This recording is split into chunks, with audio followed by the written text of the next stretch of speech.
Eu sou Hildegard Schneider e líder de World Wide Wings. E aí vem o episódio 82 da minha série O Despertar da Noiva, com o tema Metaverso e Transhumanismo.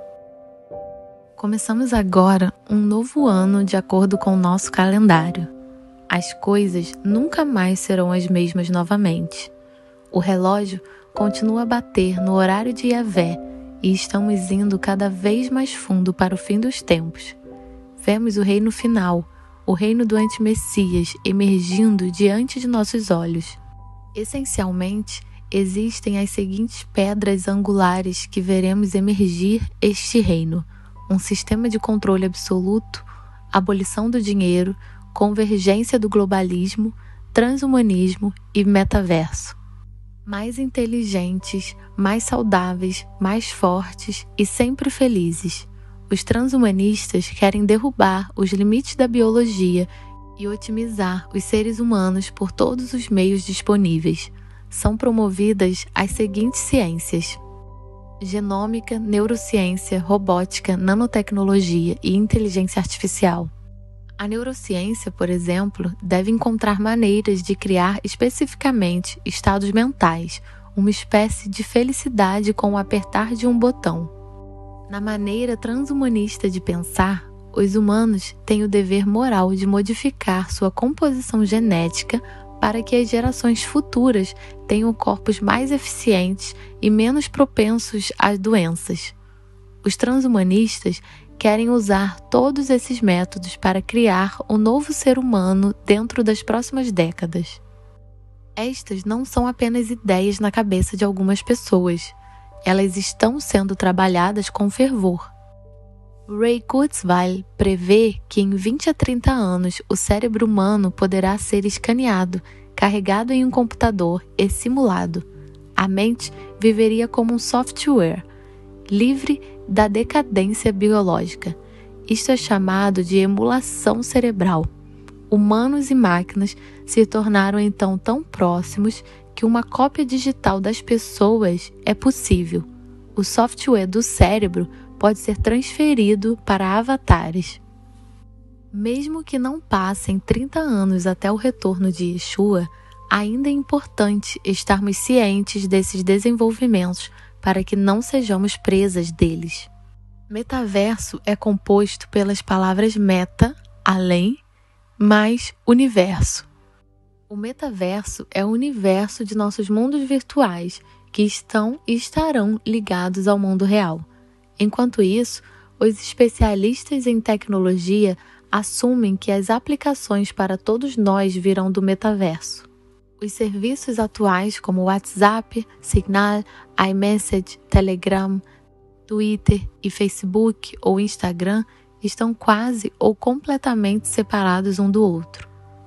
O metaverso é suposto superar esta separação.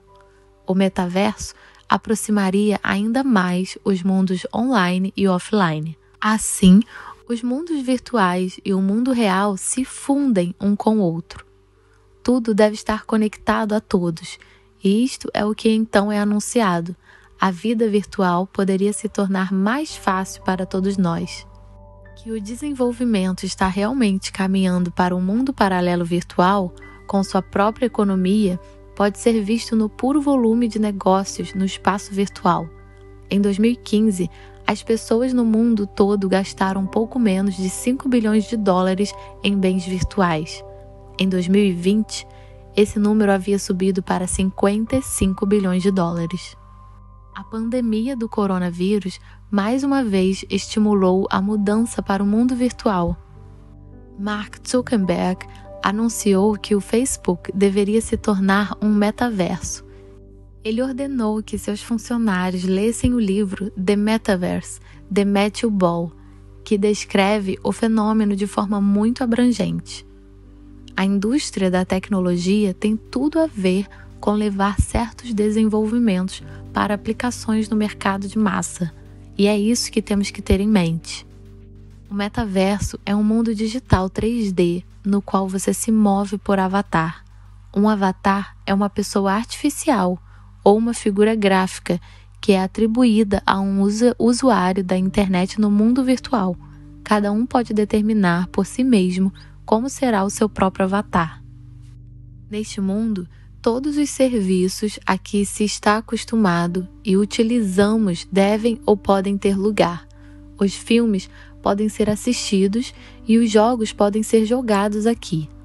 Os amigos podem ser encontrados e o trabalho pode ser feito aqui. Pode-se educar a si mesmo, assumir responsabilidade social ou abrir um negócio aqui. Se considerarmos que os avanços tecnológicos estão criando novas simbioses entre o homem e a máquina, ele redefine o que se entende por ser humano, e os humanos serão absolutamente controláveis.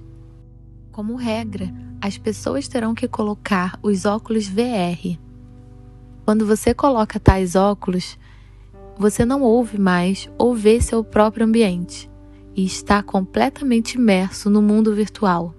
Os sentidos estão perfeitamente enganados. Se você olhar para a esquerda, você também olha para a esquerda no espaço virtual. Você pode agarrar e colocar objetos virtuais e até mesmo se movimentar no espaço virtual.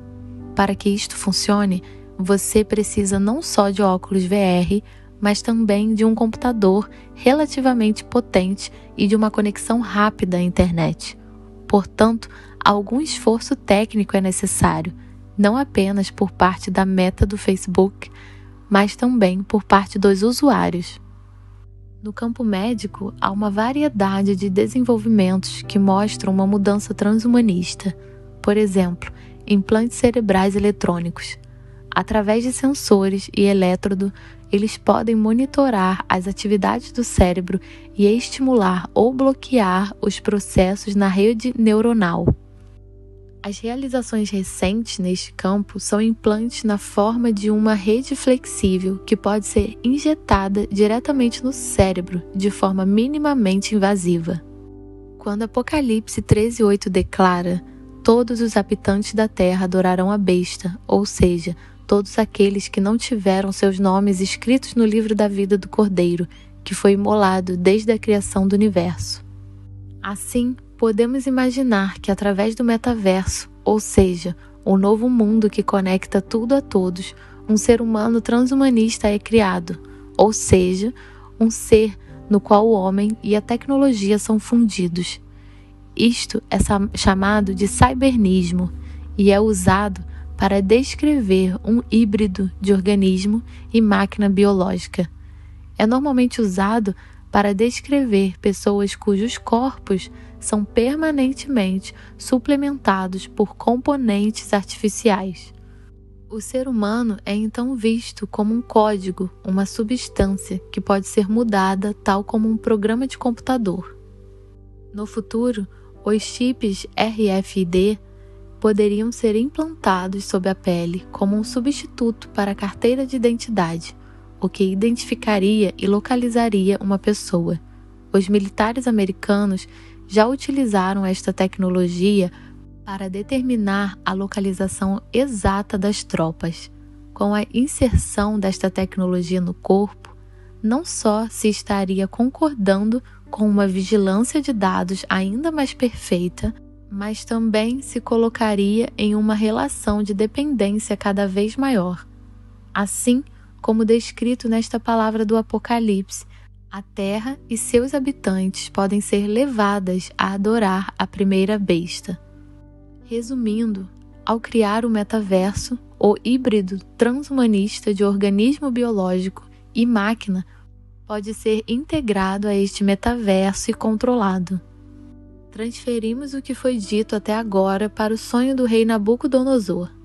O profeta Daniel disse ao rei Nabucodonosor o que ele havia sonhado. Ó rei, eis que tu olhaste e viste diante de ti uma grande estátua, e em tua visão esta estátua era enorme e impressionante. Estava em pé diante de ti e tinha uma aparência terrível. A cabeça da estátua era feita de ouro puro, o peito e o braço eram de prata, o ventre e os quadris eram de bronze, e as pernas eram de ferro, e os pés eram em parte de ferro e em parte de barro. Daniel 2, 31, 33. Todos nós conhecemos a interpretação dos estatutos referentes aos diferentes reinos. No entanto, como as declarações bíblicas são frequentemente muito complexas, podemos também fazer referência a outra interpretação em relação aos pés, em parte de ferro e em parte de barro. Há dois materiais que não se encaixam entre si. Somos comparados ao barro na palavra de Elohim. No entanto, Yahvé, tu és o nosso Abba, Pai. Nós somos o barro, tu és o oleiro. Todos nós somos obra das tuas mãos. Isaías 64:8. Ou em Jeremias 18:6. Por acaso não poderei eu fazer de vós, como fez este modesto oleiro com sua obra de barro? Indaga Yahvé. Eis que, como barro nas mãos do oleiro, assim sois vós na minha mão, ó casa de Israel. E se em nós, como barro, agora há outro material, o minério, que é tomado como uma imagem para a tecnologia, então isto se desfaz. Enquanto estavas contemplando toda a estátua, uma pedra soltou-se, sem auxílio de mãos, atingiu a estátua nos pés de ferro e de barro e os destroçou. Daniel 2:34. De fato, as nações se enfureceram, chegou todavia a tua ira. Eis que é chegado o tempo de julgares os mortos e de recompensares os teus servos, os profetas, os teus santos e os que temem o teu nome, tanto os pequenos como os grandes. É a hora de destruíres os que assolam a terra. Apocalipse 11:18. Ele, então, destruirá aqueles que corrompem sua criação, que foi feita à sua imagem e semelhança. Sejam todos ricamente abençoados.